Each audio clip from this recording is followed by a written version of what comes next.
Hey guys, this is Andre, and week 11's readings talked about school choice. We were introduced to school choice last week.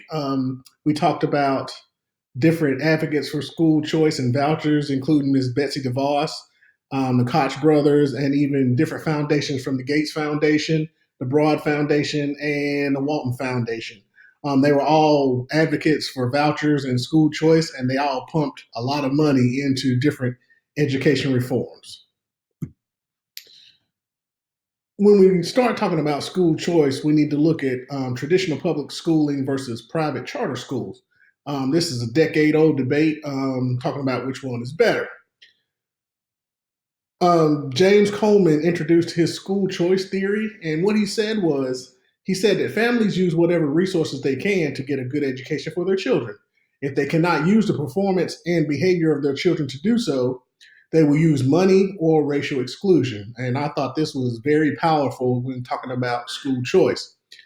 And looking at school choice, some thought it was a solution to complacency and disengagement in public education, and they sought to for school choice to even work. They wanted to see ownership of schools by the students and the parents. This led to the beginning of charter schools and charter theory, which talked about diffusion and competition that I'll speak of later on in this video. Freedom of choice was introduced in the 50s and 60s. It goes all the way back to the Brown versus Board case in 1954, and even Brown 2 in 1955, talking about everything was supposed to be implemented with all deliberate speed. What some thought that with freedom of choice, blacks tended to migrate to all black schools, and whites migrated to all white schools. Ultimately, this with Brown versus Board, it was supposed to put an end to segregation, and really it didn't. Some people in the South thought that school choice was considered a strategy to encourage state supported segregation. This strategy was understood by the courts as well. Um, Even some activists argued that freedom of choice, whites saw that freedom of choice was an escape from having to implement the Brown versus Board and Brown 2 rulings. As we move on to the Reagan administration and the Reagan years, President Ronald Reagan and his administration initially supported school choice, privatization, and vouchers. We all talked about earlier in the semester, we talked about the Reagan years and that important publication called A Nation at Risk, where A Nation at Risk talked about how our schools were failing. And this really went along with President Reagan supporting school choice and privatization and things like that. Initially, school choice and the voucher programs were set to target low performing students. And as we all know during our readings, this ended up changing to targeting low socioeconomic families. But during Reagan's second term, which was around 1984 or something like that, he kind of backed away from supporting vouchers, but he increased his support for school choice. But it kind of changed because he promoted public school choice, which was kind of different. As we move on to the 90s and even today, John Chubb and Terry Moe were real avid supporters of school choice, and they called school choice a panacea.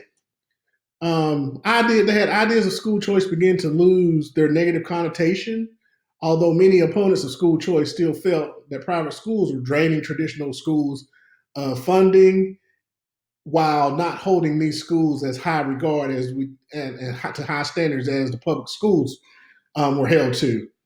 Um, as I said before, the targets they went from low performing students to low income students, and some wanted to see school choice to start targeting the middle income families to eventually make public schools fade away.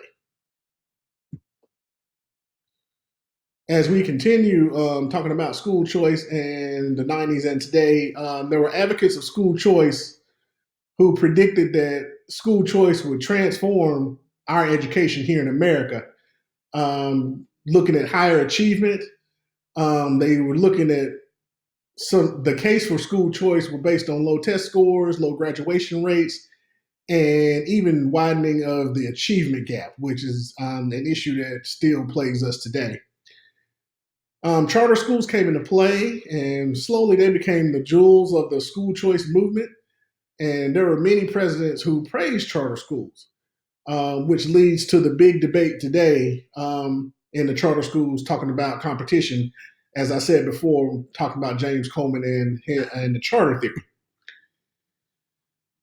So, as we move to talk about competition, one of the articles that we had to read was titled, Does Competition Really Improve Public Schools? Ravitch claimed that competition didn't cause public schools to get any better and there was no difference in test scores. However, another article that we read from Hart and Figlio said that vouchers and scholarships that allow students to attend private school have been common in recent years. They talked about the tax credit scholarship programs, now sending more low income students to private schools than do traditional school voucher programs. One of the popular arguments for expanding private school choice, they talked about how public schools will improve their own performance when faced with competition for students. This is important because if you look at public schools are, when they get state funding, that state funding is tied to enrollment. And the less students that you have, the less funding that you're going to receive. The threat of less funding yields more efficient operations and improving outcomes. But if we look at the flip side of this, most involved families may move away from public schools, diminishing the community support in these public schools. And also, they talked about reducing the effort that are put into public schools. The authors in this study found that there were 4 measures of competition. There were distance, density, diversity, and concentration, and all were positively related to school performance on state math and reading tests. The last thing that I want to talk about is the support for school choice in North Carolina, and I found this very interesting. In one of the articles that we read, it talked about how the Supreme Court had a ruling that supported educational choice programs targeting low-income families. And as I said before, it went from targeting low-performing students to now low-income families, which I found that was very interesting. There were opposition to this. They challenged the North Carolina Opportunity Scholarship Program and said that funding arguments about how state funds should only be used for public schools. The ruling has had influence across the nation as state lawmakers put children's education first and to give our students every opportunity to have a quality education. Finally, the program Parents for Educational Freedom in North Carolina, they've contributed more than $90,000 for support of school choice, and this was in 2013. They wanted to model what was going on in Florida with Florida's tax credit scholarship program. And what this did was encourage companies to donate scholarship money for low-income students to attend private schools by matching those state tax dollars that were contributed. The opposition to this, they argued that it was nothing but a voucher in disguise, and that the private schools, once again, are not held to the same standards as the public schools.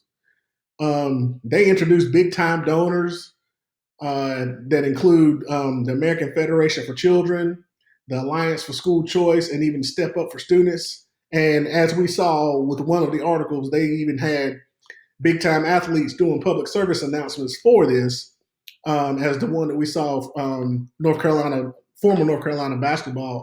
Tar Heels basketball star Antawn Jamison did a public service announcement for school choice.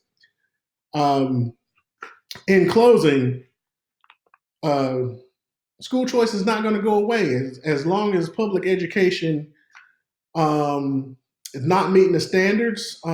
Children and parents having that choice is, what can I say? I mean, having school choice is, I mean, if that's the way to go, if it's all about our kids, then that's the way to go. Thank you.